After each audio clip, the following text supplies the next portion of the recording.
কি ব্যাপার? তুমি 4 দিন হলো দোকানে আসো না, হুট করে দোকান থেকে চলে যাও, 3-4 দিন কোনো খোঁজ খবর নাই। এইভাবে তুমি কাজ করতে পারবা? ওস্তাদ, আমি তো আপনার দোকানে কাজ করার জন্য আসি নাই, আমি এখান থেকে একেবারে চলে যাওয়ার জন্য আসছি। কি? তুমি এখান থেকে একেবারে চলে যাইবা? তুমি কাজ করবে না সেটা আমাকে আগে জানাই দিলে ভালো হতো, আমি অন্য একটা ছেলে দেখে নিতাম। ওস্তাদ, আপনি আমার উপর রাগ করেন না, আসলে আপনি তো আমাকে কাজ শিখাইছেন, তাই ভাবতেছি আর কতদিন আপনার এখানে কাজ করব। তাই আমি নিজে একটা দোকান দিয়ে নিজেই কিছু একটা করব। আর এইসব কিছু রেডি করতে আমার এই 3-4 দিন দেরি হয়েছে। ও, এ তো খুব ভালো খবর।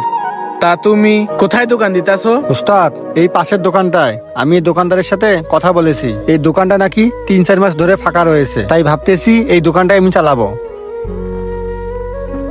কি হলো ওস্তাদ, আপনি এবার হঠাৎ মন খারাপ করলেন? আমি আপনার পাশের দোকান দিচ্ছি জন্য কি আপনি রাগ করলেন? রাগ করব না, রাগ করব কেন? তুমি আমার পাশেই দোকান দিতাছো, দাও, সমস্যা নাই। আমি এখন নিজেকে গর্ব করতে পারবো যে আমার শিষ্য আজকে নিজে দোকান দিবে, দোকান দিয়ে নিজে দোকান চালু করবে, একটা কর্মস্থল হবে। এটা তো আমার গর্বের বিষয়। তবে এই দোকানের মালিকের সাথে তো আমার ভালো সম্পর্ক। উনি যে তোমাকে দোকান দিল, কই, আমাকে তো কিছু বললো না। কিন্তু এই দোকানের মালিক তো আমার বড় ভাইয়ের পরিচিত।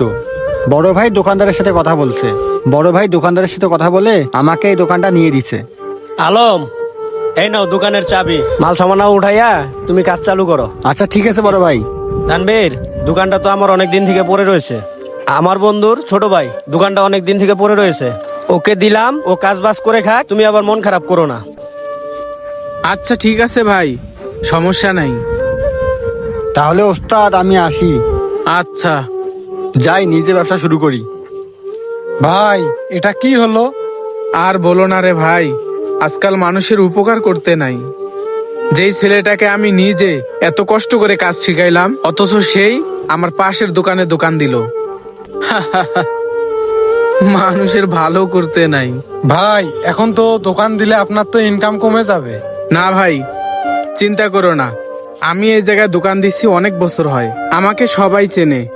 তবে নিশ্চিত হয়ে থাকো, রিজিকের মালিক ওই উপরওয়ালা। উপরওয়ালা অবশ্যই আমার রিজিকের ব্যবস্থা করে দিবে।